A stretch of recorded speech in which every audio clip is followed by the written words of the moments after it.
আমরা রুই মাছের আজকে 3 নম্বর লেকচার শুরু করব। আজকের টপিক গুলো হলো রুই মাছের ধমনীতন্ত্র, রুই মাছের শিরাতন্ত্র, রুই মাছের সংরক্ষণ। রুই মাছের ধমনীতন্ত্রের গঠন। রুই মাছের ধমনীতন্ত্র নিচের অংশগুলোর সমন্বয়ে গঠিত। কি কি অংশ থাকবে? অন্তর্বাহী ব্রাঙ্কিয়াল ধমনী সমূহ, বহির্বাহী ব্রাঙ্কিয়াল ধমনী সমূহ, ডরসাল অ্যাওর্টা ও এর শাখা প্রশাখা।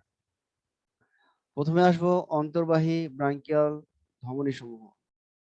এদের উৎপত্তি কোথায় হতে?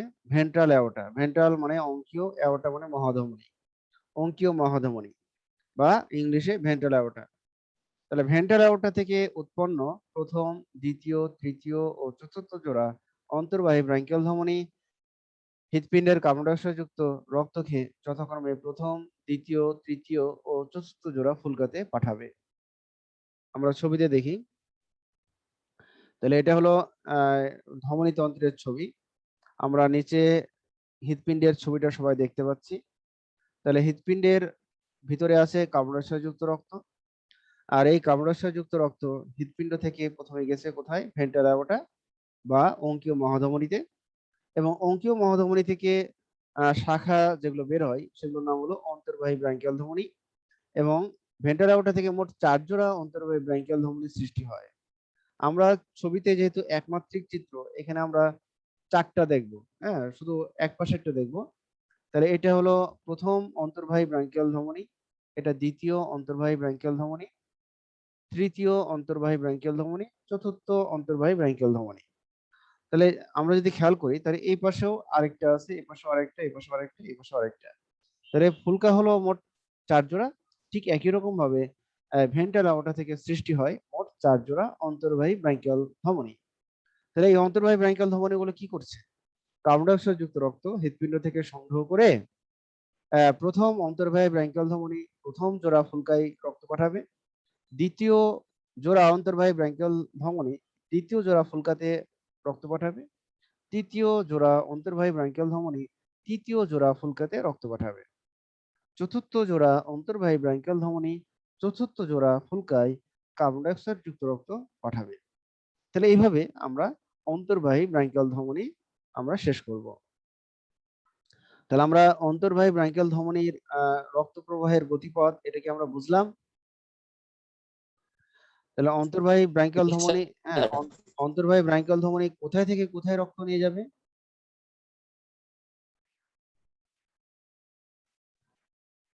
ছবিতে দেখাই, অন্তর্বাহী ব্রাঙ্কিয়াল ধমনী গুলো কোথা থেকে কোথায় রক্ত নিয়ে গেল?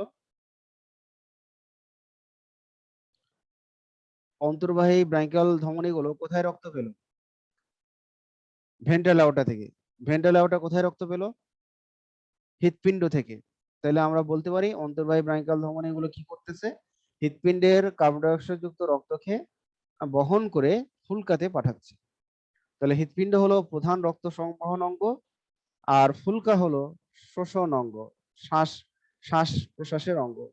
তাহলে আমরা এখানে যদি একটা কোশ্চেন করি যে রুই মাছের প্রধান রক্ত সংবহন অঙ্গ থেকে শোষণ অঙ্গে রক্ত প্রবাহের গতিপথ বর্ণনা করো, তাহলে তোমাকে কিন্তু এই হৃৎপিণ্ডের ছবি আঁকাবা, হৃৎপিণ্ডের উপরে ভেন্ট্রাল অ্যাওর্টার ছবি আঁকাবা, এবং ভেন্ট্রাল অ্যাওর্টা থেকে যে শাখাগুলো বের হয়েছে, এই যে এখানে আমরা যেটা দেখিয়েছি 4টা অন্তর্বাহী ব্রাঙ্কিয়াল ধমনী, এই 4টা গোলাপি শাখাগুলো দিবা, আর ফুলকাগুলো দিবা, এই ফুলকা 4টে ফুলকা দিবা, আর এই ডান পাশে এই নালীগুলো তখন দেওয়ার দরকার নাই।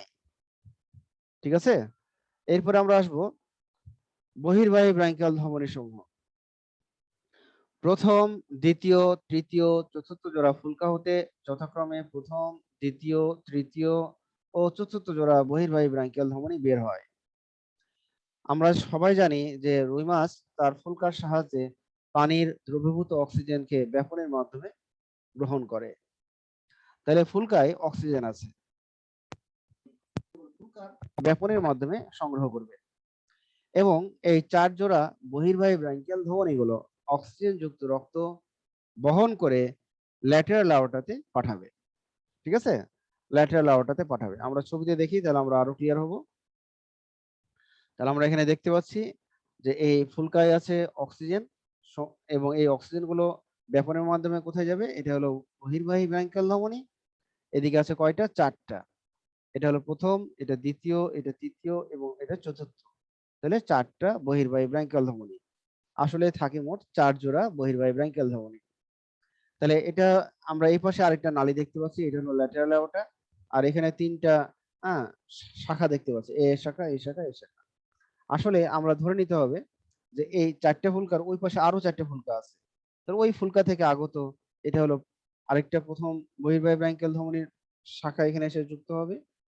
দ্বিতীয় বহির্বাহী ব্রাঙ্কিয়াল ধমনীর শাখা এখানে এসে যুক্ত হবে। আর তৃতীয় ও চতুর্থ বহির্বাহী ব্রাঙ্কিয়াল ধমনীর শাখা এখানে এসে যুক্ত হবে। এই জন্য আমরা এখানে এরকম দেখিয়েছি। যেহেতু 4 জোড়া বহির্বাহী ব্রাঙ্কিয়াল ধমনী আছে, এই জন্য একটার অ্যাটাচমেন্ট এখানে, আরেকটার অ্যাটাচমেন্ট এখানে দেখানো হয়েছে। তাহলে আমরা কি বললাম যে বহির্বাহী ব্রাঙ্কিয়াল ধমনী গুলো কি করে? যে ফুলকা থেকে অক্সিজেন ব্যাপনের মাধ্যমে গ্রহণ করে, আর বহির্বাহী ব্রাঙ্কিয়াল ধমনী গুলো অক্সিজেন সমৃদ্ধ রক্ত সব ল্যাটেরাল অ্যাওর্টায় পাঠিয়ে দেয়। এটা হলো lateral aorta. This is lateral aorta. Lateral aorta থেকে সম্মুখ দিকে ক্যারোটিড ধমনী প্রেরিত হয়, যা করোটিকায় অক্সিজেন যুক্ত রক্ত সরবরাহ হয়। আমরা আবার ছবিতে আসি। তাহলে আমরা সবাই জানি ল্যাটেরাল অ্যাওর্টাতে অক্সিজেন যুক্ত রক্ত আছে। তাহলে এটা হলো মাথা বা সামনের দিক। তাহলে ল্যাটেরাল অ্যাওর্টার অক্সিজেন যুক্ত রক্ত ক্যারোটিড ধমনীর মাধ্যমে মাথার করোটিকায় চলে যায়। এভাবে মাথা অক্সিজেন যুক্ত রক্ত পেয়ে যায়। আবার আমরা দেখব যে দুই পাশের ল্যাটেরাল অ্যাওর্টা সম্মুখে গলবিল অঞ্চলের পৃষ্ঠ দিকে ডিম্বাকৃতির যে ধমনী বলয় গঠন করে তাকে সার্কিউলাস সেফালিকাস বলে। তাহলে আমরা এখানে আবার দেখি। তাহলে এখানে আমরা দেখব যে এই যে আমরা দেখতে পাচ্ছি, এটা হলো ল্যাটেরাল অ্যাওর্টা, ল্যাটেরাল অ্যাওর্টা। দুই ল্যাটেরাল অ্যাওর্টার মাঝখানে আমরা একটা বৃত্তাকার ধমনী বলয় দেখতে পাচ্ছি। এটা হলো সেই বৃত্তাকার ধমনী বলয় এবং এটা গলবিল অঞ্চলে অবস্থিত। এই ধমনী বলয়টার নাম কি? সার্কিউলাস সেফালিকাস। তাহলে এই বৃত্তাকার ধমনী বলয়ের নাম সার্কিউলাস সেফালিকাস। এরপরে আসছি আমরা যে প্রথম জোড়া বহির্বাহী ব্রাঙ্কিয়াল ধমনী সিউডো ব্র্যাঙ্কে অক্সিজেন সমৃদ্ধ রক্ত পাঠায়। সিউডো ব্র্যাঙ্কের সম্মুখে অপথ্যালমিক ধমনী হিসেবে চোখে অক্সিজেন সমৃদ্ধ রক্ত পাঠায়। আবার ছবি আসি। তাহলে আমরা এখানে দেখব এটা হলো প্রথম বহির্বাহী ব্রাঙ্কিয়াল ধমনী। এরা অক্সিজেন সমৃদ্ধ রক্ত, এই একটা ধমনী, এই ধমনীর নাম হলো হাইওয়েট ধমনী। এখানে লেবেলিং করা নাই, এর নাম হাইওয়েট ধমনী। তাহলে প্রথম জোড়া বহির্বাহী ব্রাঙ্কিয়াল ধমনী হাইওয়েট ধমনীর মাধ্যমে অক্সিজেন যুক্ত রক্ত সিউডো ব্র্যাঙ্কে পাঠায়। সিউডো ব্র্যাঙ্ক, সিউডো মানে ফলস বা মিথ্যা, আর ব্র্যাঙ্ক মানে হলো ফুলকা। তাহলে রুই মাছে এক জোড়া মিথ্যা ফুলকা থাকে, যেগুলো দেখতে মনে হবে ফুলকা, আসলে কিন্তু প্রকৃতপক্ষে ফুলকা নয়। তাহলে আমরা কি বললাম? প্রথম জোড়া বহির্বাহী ব্রাঙ্কিয়াল ধমনী কি করবে? হাইওয়েট ধমনীর মাধ্যমে রক্ত সিউডো ব্র্যাঙ্কে পাঠাবে। সিউডো ব্র্যাঙ্ক থেকে অক্সিজেন যুক্ত রক্ত অপথ্যালমিক ধমনীর মাধ্যমে চোখে প্রবেশ করবে। এইভাবে অক্সিজেন যুক্ত রক্ত চোখে যায়। আচ্ছা, এরপরে আমরা আসবো হলো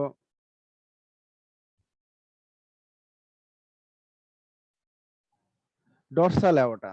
ডরসাল অ্যাওর্টা ও এর শাখা প্রশাখা। দুইটি ল্যাটেরাল অ্যাওর্টার পেছনের দিকে। এখানে আরেকটা কথা বলে নিই তোমাদের। তাহলে আমরা এখানে দেখতে পাচ্ছি প্রথম বহির্বাহী ব্রাঙ্কিয়াল ধমনী, দ্বিতীয় বহির্বাহী ব্রাঙ্কিয়াল ধমনী আলাদা আলাদা ভাবে ল্যাটেরাল অ্যাওর্টাতে সংযুক্ত হয়েছে। কিন্তু তৃতীয় বহির্বাহী ব্রাঙ্কিয়াল ধমনী এবং চতুর্থ বহির্বাহী ব্রাঙ্কিয়াল ধমনী ল্যাটেরাল অ্যাওর্টাতে সংযুক্ত হওয়ার আগে তৃতীয় এবং চতুর্থ যে বহির্বাহী ব্রাঙ্কিয়াল ধমনী আছে, এরা নিজেরা আগে সংযুক্ত হয় এবং সংযুক্ত নালীটি ল্যাটেরাল অ্যাওর্টাতে প্রবেশ করে। ঠিক আছে? এরপরে আমরা আসবো dorsal aorta. Dorsal aorta, dorsal aorta ও এর শাখা প্রশাখা। দুটি ল্যাটেরাল অ্যাওর্টা পেছনের দিকে একত্রে মিলিত হয়ে এমন একটি পৃষ্ঠীয় অ্যাওর্টা গঠন করে, যা মেরুদণ্ডের নিচ দিয়ে রুই মাছের দেহের পশ্চাৎ প্রান্ত পর্যন্ত বিস্তৃত হয়। একে ডরসাল অ্যাওর্টা বলে। ডরসাল অ্যাওর্টা থেকে উৎপন্ন বিভিন্ন শাখা ধমনীর পরিচিতি নিচে দেখানো হলো। ডরসাল অ্যাওর্টা মানে হলো পৃষ্ঠীয় মহাধমনী। তাহলে ডরসাল অ্যাওর্টা বা পৃষ্ঠীয় মহাধমনী থেকে অনেকগুলো শাখা বের হবে। যেমন একটা শাখা সাবক্লেভিয়ান ধমনী, এরা বক্ষ পাখনা বক্ষাস্থি চক্রে রক্ত পাঠাবে। রেনাল ধমনী অক্সিজেন যুক্ত রক্ত বৃক্কে পাঠাবে। সিলিয়াক ও মেসেন্টারিক ধমনী পাকস্থলী, অন্ত্র, মলাশয়, যকৃৎ, অগ্নাশয় ইত্যাদি অঙ্গে রক্ত পাঠাবে। ইলিয়াক ধমনী শ্রোণী পাখনায় রক্ত পাঠাবে। প্যারাইটাল ধমনী দেহ প্রাচীরে রক্ত পাঠাবে। কডাল ধমনী পুচ্ছ দেশীয় অঞ্চলে রক্ত পাঠাবে। তাহলে কডাল ধমনী এটি মূলত ডরসাল অ্যাওর্টার লেজে বিস্তৃত অংশ। তাহলে আমি পুরো প্রক্রিয়াটি আবার ছবি দেখে বলতেছি, কাজে সবাই মনোযোগী হবা। তাহলে আমরা এখানে দেখতে পাচ্ছি হৃৎপিণ্ড। এটা আমরা সবাই জানি হৃৎপিণ্ড কি রক্ত বহন করে। রুই মাছের হৃৎপিণ্ড কি রক্ত বহন করে? আমার সাথে রেসপন্স করো, তাহলে তোমাদের জিনিসগুলো বুঝতে সুবিধা হবে। রুই মাছের হৃৎপিণ্ড কি রক্ত বহন করে? গত ক্লাসে বুঝিয়েছি, আজকেও বলেছি, রুই মাছের হৃৎপিণ্ড কি রক্ত বহন করেছে? কে কে আছে? আনাস, অভিক, ফখরুল, সাজিদুল ইসলাম, বলো, কেউ একজন বলো। রুই মাছের হৃৎপিণ্ড কি রক্ত বহন করবে?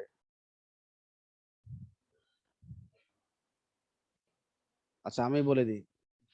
রুই মাছের হৃৎপিণ্ড হলো কার্বন ডাই অক্সাইড যুক্ত রক্ত বহন করবে। তাহলে এই কার্বন ডাই অক্সাইড যুক্ত রক্ত প্রথমে প্রবেশ করবে কোথায়?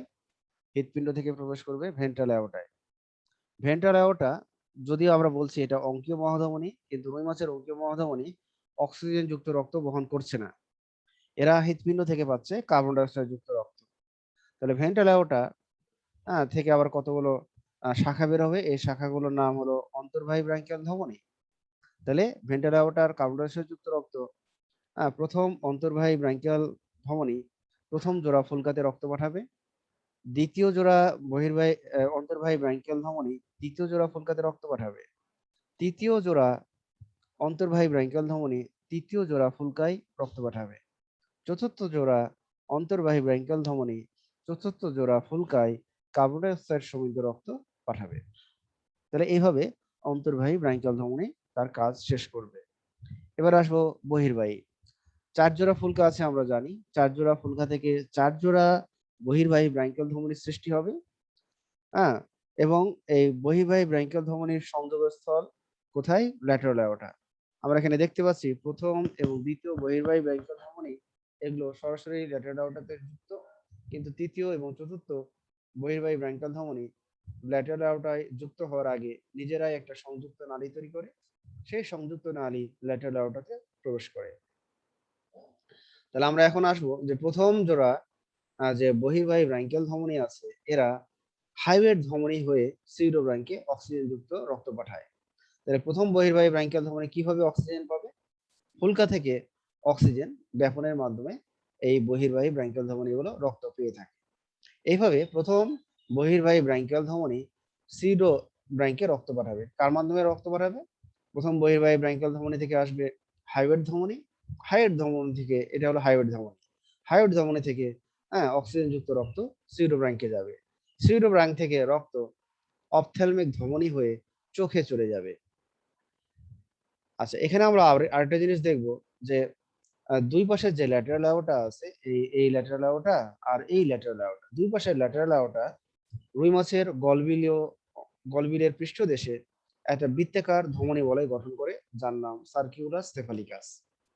এটা হলো সার্কিউলাস সেফালিকাস। তো ল্যাটেরাল অ্যাওর্টা যখন সামনের দিকে অগ্রসর হয়, তখন ক্যারোটিড ধমনী রূপে হ্যাঁ মাথার বা করটিকায় অক্সিজেন যুক্ত রক্ত পাঠিয়ে দেয়। আর দুই পাশের ল্যাটেরাল অ্যাওর্টা যখন পশ্চাৎ দিকে এসে মিলিত হয়, তখন সেটা ডরসাল অ্যাওর্টা গঠন করে। এই ডরসাল অ্যাওর্টা দেহের বিভিন্ন অংশে রক্ত পাঠাবে। সেই অংশগুলো আমরা বলেছি, যেমন এখানে আমরা দেখতে পাচ্ছি, যদি পরিপাক নালী হয় তাহলে সিলিয়াক আর মেসেন্টারিক ধমনী রূপে যাবে। যদি বায়োথলি হয় তাহলে বায়োথলি ধমনী রূপে যাবে। আবার যদি আহ আরো অন্যান্য অংশ হয়, যেমন বক্ষ পাখনা হয়, তাহলে আমরা যাবে কোথায়? বক্ষ পাখনা হলে সাবক্লেভিয়ান ধমনীর মাধ্যমে। যদি বৃক্কে যায় রেনাল ধমনী রূপে। দেহ প্রাচীরে গেলে প্যারেটাল ধমনী রূপে, পুচ্ছ দেশে গেলে কডাল ধমনী রূপে যাবে। তাহলে এই ডরসাল অ্যাওর্টা থেকেই এই শাখাগুলো তৈরি হয় এবং এই শাখাগুলোর মাধ্যমে অক্সিজেন যুক্ত রক্ত দেহের বিভিন্ন প্রান্তীয় অংশে চলে যায়। তাহলে এইভাবে রুই মাছের ধমনী তন্ত্র ব্যাখ্যা করা যায়।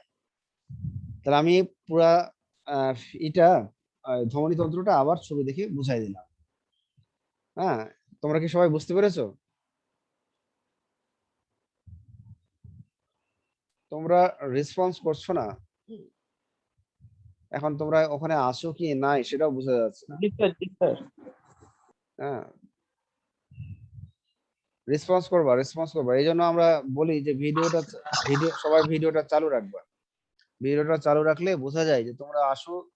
হ্যাঁ, তোমাদের হয়তো যারা অ্যাক্টিভ স্টুডেন্ট আছে তারা হয়তো থাকো, কিন্তু তোমাদের ম্যাক্সিমামই কিন্তু ইনঅ্যাক্টিভ স্টুডেন্ট। হ্যাঁ, নাম কস্তে স্টুডেন্ট জয়েন করো, কিন্তু আর পরবর্তীতে আর কোনো খোঁজ খবর নাই, ডাকলেও পাওয়া যায় না। আচ্ছা, এবার আমরা আসবো রুই মাছের শিরাতন্ত্র। রুই মাছের শিরাতন্ত্রের গঠন। রুই মাছের রুই মাছের শিরাতন্ত্রে সিস্টেমিক ও পোর্টাল উভয় ধরনের শিরা রয়েছে। তাহলে রুই মাছের শিরাতন্ত্রে সিস্টেমিক ও পোর্টাল উভয় ধরনের শিরা রয়েছে। রুই মাছের প্রধান সিস্টেমিক ও 2 ধরনের পোর্টাল শিরার পরিচিতি নিচে দেওয়া হলো। শিরাগুলোর নাম কি? ডান ও বাম পশ্চাৎ কার্ডিনাল শিরা। এরা রক্ত নিয়ে যাবে কোথায় থেকে? চক্ষুগোলক, নাসা অঞ্চল, হাইওয়েড অঞ্চল। ডান ও বাম পশ্চাৎ কার্ডিনাল শিরা, এরা রক্ত কোথায় থেকে নিয়ে যাবে? হৃৎপিণ্ডে। রেনাল শিরা, জেনিটাল শিরা মানে হলো প্রজনন যে অঙ্গ আছে সেখান থেকে কার্বন ডাই অক্সাইড সমৃদ্ধ রক্ত যে শিরা রক্ত নিয়ে আসবে তার নাম জেনিটাল শিরা। সেগমেন্টাল শিরা, রুই মাছের দেহের খণ্ডক রয়েছে, সেই দেহ খণ্ডক গুলো থেকে কার্বন ডাই অক্সাইড যুক্ত রক্ত যে শিরা নিয়ে আসবে তার নাম সেগমেন্টাল শিরা। ইনফেরিয়র জুগুলার শিরা, নিম্ন চোয়ালের পার্শ্বদেশ ও ফুলকাথলির অঙ্কীয় দেশ থেকে কার্বন ডাই অক্সাইড যুক্ত রক্ত নিয়ে আসবে। হেপাটিক শিরা, যকৃত থেকে রক্ত নিয়ে আসবে। সাবক্লেভিয়ান শিরা, বক্ষ পাখনা থেকে রক্ত নিয়ে আসবে। ট্রান্সভার্স অ্যানাস্টোমোসিস, ডান ও বাম পশ্চাৎ কার্ডিনাল শিরার মধ্যে সংযোগ সাধন করে। কর্ডাল শিরা, লেজ অঞ্চল থেকে কার্বন ডাই অক্সাইড যুক্ত রক্ত সংবহন করে নিয়ে আসবে। তো আমরা এখন রুই মাছের শিরাতন্ত্রের ফিগারটা এখানে তোমাদের দেখালাম। হ্যাঁ, প্রথমে আমরা আসবো সিস্টেমিক শিরাগুলো নিয়ে আলোচনা করব, তারপরে আমরা পোর্টাল শিরাগুলো নিয়ে আলোচনা করব। তাহলে এদের সিস্টেমিক শিরা মানে কি? কারো ধারণা আছে সিস্টেমিক শিরা কাকে বলে? সিস্টেমিক শিরা কাকে বলে কারো ধারণা আছে? কেউ বলতে পারবা যে সিস্টেমিক শিরা কি?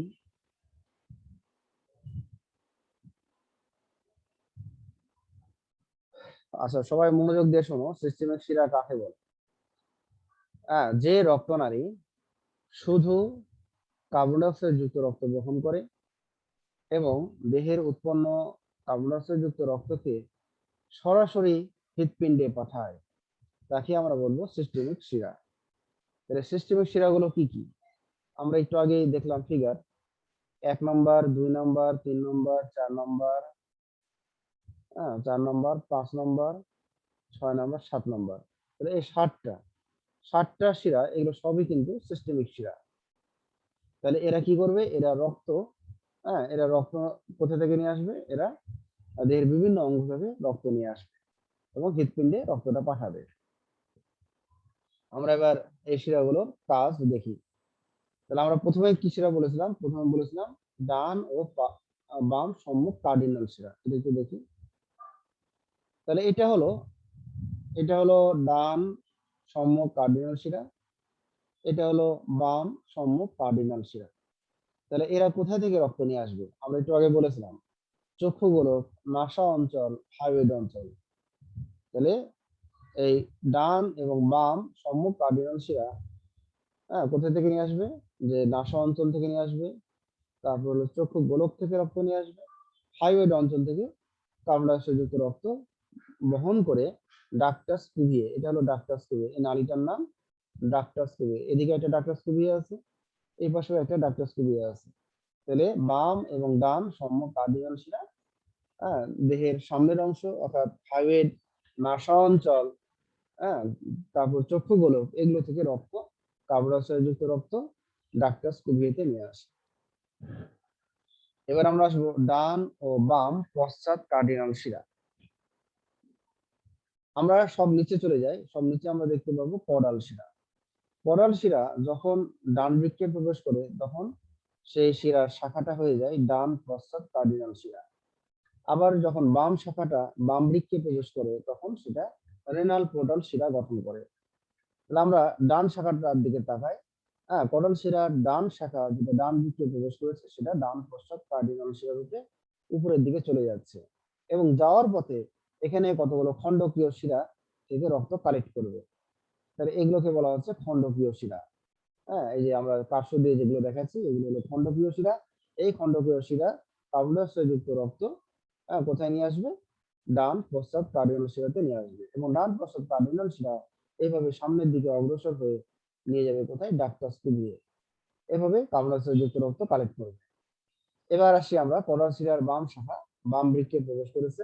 বাম বৃক্কে প্রবেশ করে এরা কতগুলো আহ কোষী জালিকায় ভাগ হয়ে যাবে। এই শাখাগুলোকে বলবো আমরা কোষী জালিকা এবং এই শিরাটার নাম হবে রেনাল পোর্টাল শিরা। রেনাল পোর্টাল শিরা। আমরা রেনাল পোর্টাল শিরা আহ, এখন আমরা আসতেছি না, আমরা জাস্ট এখন বললাম এটা রেনাল পোর্টাল শিরা। আমরা এখন সিস্টেমিক শিরায় আছি। এখন আমরা দেখব যে বাম বৃক্কের আবার কতগুলো কোষীজালক পুনরায় মিলিত হবে, মিলিত হয়ে এরা বাম পশ্চাৎ কার্ডিনাল শিরা রূপে সামনের দিকে অগ্রসর হবে।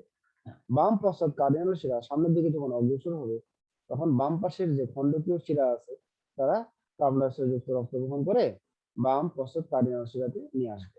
এইভাবে বাম পশ্চাৎ কার্ডিনাল শিরা সামনের দিকে কার্বন ডাই অক্সাইড যুক্ত রক্ত গ্রহণ করে ডাক্টাস কুভিয়েতে নিয়ে আসবে। তাহলে আমরা এখানে দেখলাম ডান আর বাম পশ্চাৎ কার্ডিনাল শিরা দেহের বিভিন্ন অংশ থেকে কার্বন ডাই অক্সাইড যুক্ত রক্ত ডাক্টাস কুভিয়েতে নিয়ে আসবে।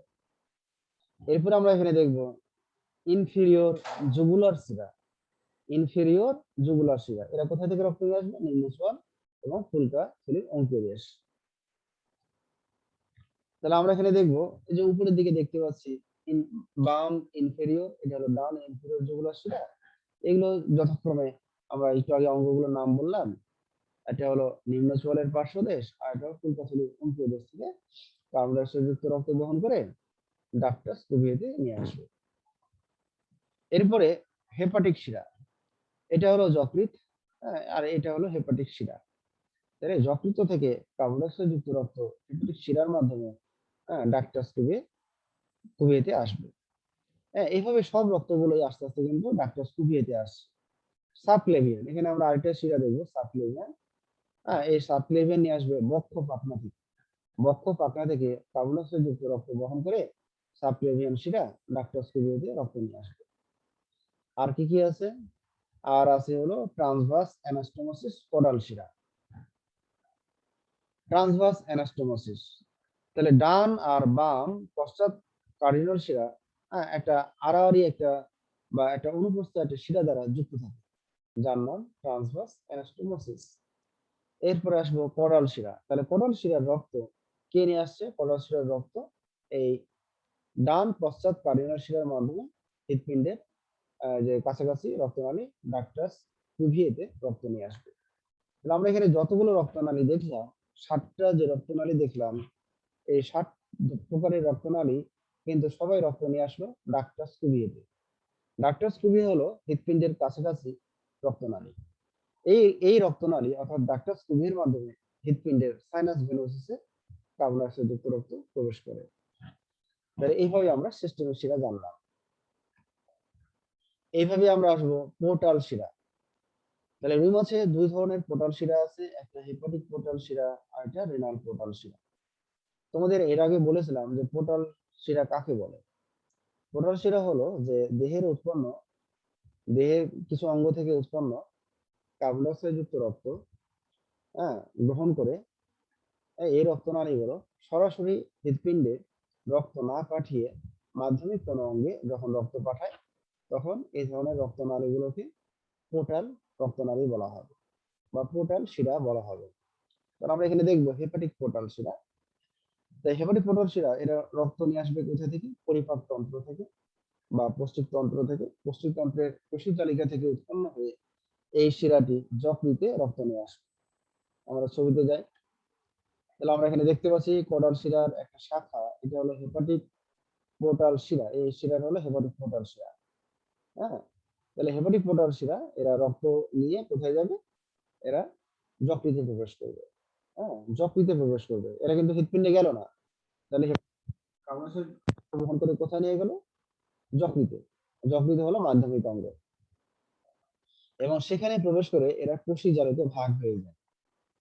ঠিক আছে, দেন যকৃতের ভিতরে কিছু কোষী জারক পুনরায় মিলিত হয়ে হেপাটিক শিরা তৈরি করে। এই হেপাটিক শিরা কি করে? যকৃতের নিজস্ব কার্বন ডাই অক্সাইড যুক্ত রক্ত এবং হেপাটিক পোর্টাল শিরার মাধ্যমে আনা যে কার্বন ডাই অক্সাইড যুক্ত রক্ত, সব কার্বন ডাই অক্সাইড যুক্ত রক্তকে হেপাটিক শিরার মাধ্যমে ডাক্টাস টুবিয়েতে পাঠাবে। আচ্ছা, এরপরে আসবো আমরা রেনাল পোর্টাল শিরা। কোডাল শিরাটি দেহকাণ্ডে প্রবেশ করে ডান ও বাম শাখায় বিভক্ত হয়। বাম শাখাটি রেনাল পোর্টাল শিরা হিসেবে বৃক্কে প্রবেশ করে সেখানে রক্ত সরবরাহ করে। আমরা ছবিতে একটু আগে দেখালাম, এটা হলো কোডাল শিরা। কোডাল শিরার এটা হলো বাম শাখা। বাম শাখাটি দেহকাণ্ডের বাম দিকে প্রবেশ করেছে এবং এটা হলো বাম বৃক্ক। বাম বৃক্কে প্রবেশ করা মাত্রই এই শাখাটি রেনাল পোর্টাল শিরা গঠন করে, এবং বাম বৃক্কে যখন প্রবেশ করে তখন রেনাল পোর্টাল শিরা কতগুলো কোষী জালকে ভাগ হয়ে যায়। এগুলো হলো সেই কোষী জালক। আর উপরের দিকে আমরা দেখতে পাবো বাম বৃক্কের কিছু কোষী জালক পুনরায় মিলিত হয়ে বাম পশ্চাৎ কার্ডিয়াল শিরা গঠন করবে। তাহলে আমরা এখানে দেখতে পাচ্ছি যে একটা পোর্টাল শিরা যকৃতে রক্ত নিয়ে যাচ্ছে, হেপাটিক পোর্টাল শিরা, আর আরেকটা পোর্টাল শিরা রেনাল পোর্টাল শিরা এরা রক্ত নিয়ে যাচ্ছে বৃক্কে। হ্যাঁ, যদি এরা সরাসরি হৃৎপিণ্ডে নিয়ে যেত তাহলে এরা কিন্তু সিস্টেমিক শিরা হতো। এরা যেহেতু সরাসরি হৃৎপিণ্ডে রক্ত নিয়ে যাচ্ছে না, হ্যাঁ, যেমন হলো হ্যাঁ, আমরা এখানে দেখতে পাচ্ছি হেপাটিক পোর্টাল শিরার আনা রক্ত হেপাটিক শিরার মাধ্যমে হৃৎপিণ্ডের ডাক্টাস টুবিয়েতে যাচ্ছে। আবার রেনাল পোর্টাল শিরার যে কার্বন ডাই অক্সাইড যুক্ত রক্ত এরা প্রবেশ করছে বৃক্কে, আর বৃক্ক থেকে এই রক্ত বাম পশ্চাৎ কার্ডিনাল শিরার মাধ্যমে হৃৎপিণ্ডে ডাক্টাস টুবিয়েতে আসছে।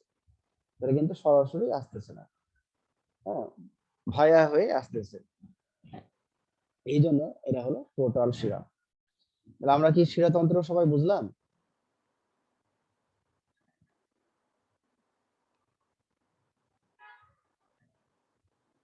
আমরা শিরাতন্ত্র কি সবাই বুঝতে পেরেছি যে সিস্টেমিক শিরা কেন আর পোর্টাল শিরা কেন বলা হচ্ছে?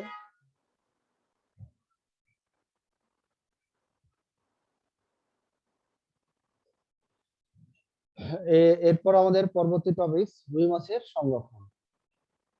রুই মাছ আমাদের দেশের বড় বড় নদীতে বসবাস করে, তবে এসব নদীর মধ্যে হালদা নদী অবস্থান ও ভূপ্রাকৃতিক বিভিন্ন কারণে রুই মাছের বসবাস ও প্রজননের জন্য বিশেষভাবে গুরুত্বপূর্ণ। হালদা নদীটা হলো আমাদের রাঙামাটিতে।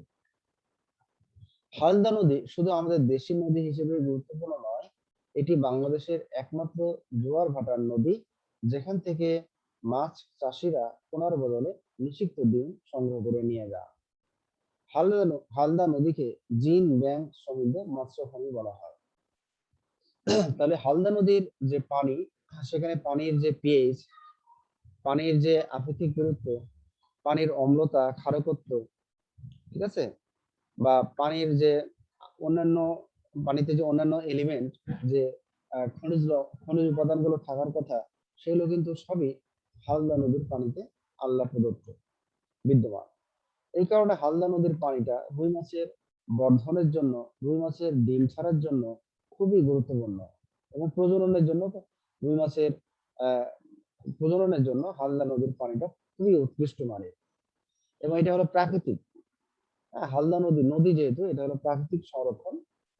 হ্যাঁ, এবং এই হালদা নদীতে দেখা যায় যে এখানে যখন রুই মাছেরা ডিম ছাড়ে, সেই ডিমগুলো খুব তাড়াতাড়ি বর্ধন হয়, এবং আহ, খুব কয়েক মাসের মধ্যে রুই মাছ 2 কেজি 2.5 কেজি মতো হয়ে যায়। দেখা যায় ওখানকার রুই মাছ যে বর্ধন 1 বছরে 2 থেকে 2.5 কেজি হতে পারে। কিন্তু অন্যান্য এলাকা, অর্থাৎ হালদা নদী বাদ দিয়ে অন্যান্য এলাকার যদি মাছ প্রাকৃতিক ভাবে চাষ করা হতো, তাহলে দেখা যেত এত বাড়তো না। ইভেন যদি আমরা বিভিন্ন মাছ চাষিরা যদি রুই মাছ এরকম চাষ করে, সেক্ষেত্রে কিন্তু এত বর্ধন হয় না।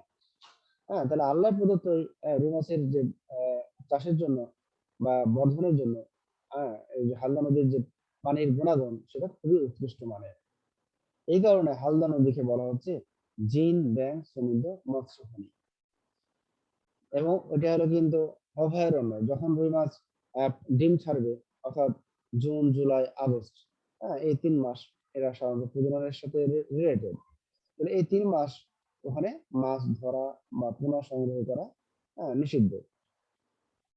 যখন ডিম ছাড়া সম্পূর্ণ শেষ হবে, তখন সেগুলো থেকে যখন পোনা হবে, সেই পোনাগুলো তখন সংগ্রহ করবে। কিন্তু ওই যে 3 মাস নিষিদ্ধ থাকে মাছ ধরার জন্য, সেই 3 মাসের পর সেগুলো কালেক্ট করতে পারবে। তাহলে রুই জাতীয় মাছের প্রাকৃতিক সংরক্ষণ এর ক্ষেত্রে আমরা কি কি দেখবো? যেমন আমরা এখানে দেখবো প্রজনন ক্ষেত্র সংরক্ষণ, অতিমাত্রায় আহরণ পরিহার, বাজার নিয়ন্ত্রণ, পরিকল্পিত বাঁধ ও সড়ক নির্মাণ, কীটনাশক ও রাসায়নিক সার ব্যবহার নিয়ন্ত্রণ, পলিকালচার ও দেশি মাছের চাষ, সেচ ব্যবস্থা নিয়ন্ত্রণ, পানি দূষণ রোধ, বিষ প্রয়োগ বন্ধ করা, জনসচেতনতা বৃদ্ধি করা, মৎস্য আইনের সুষ্ঠু প্রয়োগ, হালদা নদী সংরক্ষণ। তাহলে আমরা এই সমস্ত যদি কাজগুলো করতে পারি, তাহলে আমরা রুই মাছের প্রাকৃতিক সংরক্ষণ করতে পারবো। ঠিক আছে, আমাদের আশেপাশে হয়তো যে এলাকাগুলোতে আমরা জানি যে রুই মাছ বেশি চাষ হচ্ছে, সেগুলোতে যদি আমরা এরকম প্রচার প্রচারণা চালাই, হ্যাঁ, বা জনসচেতনতা করি, তাহলে দেখা যাবে যে তারা হয়তো জানে না যে কোন সময় রুই মাছের প্রজননের জন্য উৎকৃষ্ট। আমরা যদি প্রজননের সময়গুলো বা মাসগুলো তাদেরকে লিফলেটের মাধ্যমে তুলে ধরি, তাহলে তারা সতর্ক হবে এবং যে কয় মাস নিষিদ্ধ, অর্থাৎ জুন জুলাই অগস্ট, তখন তারা এরকম মাছ ধরা থেকে বিরত থাকবে। কারণ আমরা যদি এখন, যেমন এটা আগস্ট মাস, এখন যদি আমরা বাজারে যাই এবং রুই মাছ কিনি, তাহলে দেখবো ম্যাক্সিমাম রুই মাছের পেটেই ডিম আছে। আসলে এই সময় রুই মাছ না ধরলেও তারা পারতো, কারণ এই সময় রুই মাছের প্রজননের সময়। তো এই হলো তাহলে রুই মাছের সংরক্ষণ। তো আর মাত্র 5 মিনিট সময় আছে। তো আজকের ক্লাসে কারো কোথাও প্রবলেম থাকলে বলতে পারো, না থাকলে আমার কিছু কোশ্চেন আছে, সেই কোশ্চেন গুলোর অ্যান্সার দিবা। আর তোমাদের প্রবলেম থাকলে বলো।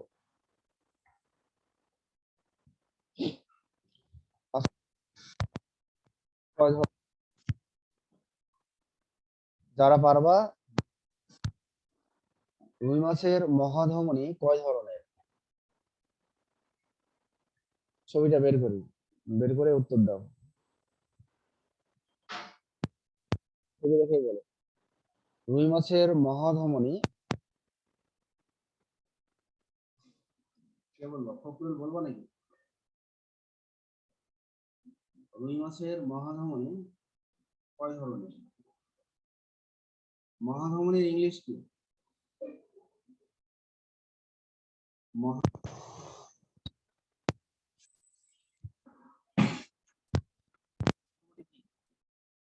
আমরা লাস্ট ক্লাসে এগুলো বলেছিলাম। আমার প্রশ্ন হলো, রুই মাছের কয় ধরনের? কেউ একজন অ্যান্সার দাও। 14 জন আসো, 14 জনের মধ্যে যে রুই মাছের গুলোর নাম কি? সহজ একবার। আমি তো অ্যাওটা, তাহলে এখানে আমরা কয়টা অ্যাওটা দেখতে পাচ্ছি?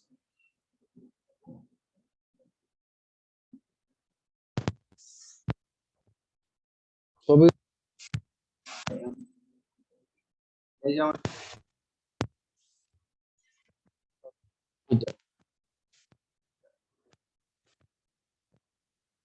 তিনটা, 3 ধরনের।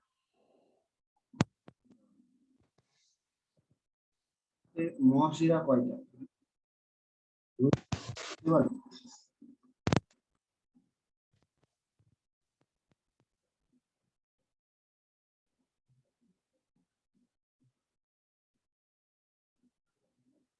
কোনো মহাশিরা নাই, রুই মাছের কোনো মহাশিরা নাই। যা আছে সব শিরা, হ্যাঁ, সিস্টেমিক শিরা, পোর্টাল শিরা ইত্যাদি। রুই মাছের কোনো মহাশিরা নাই। ওকে, আচ্ছা, কারো কোনো প্রশ্ন আছে আর?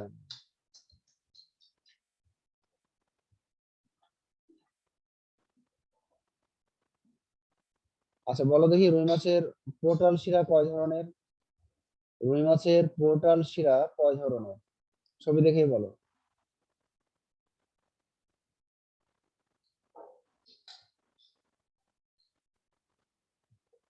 কি কেউ বলবো না? প্রতিজ্ঞা করেছো যে রেসপন্স করবো না নাকি?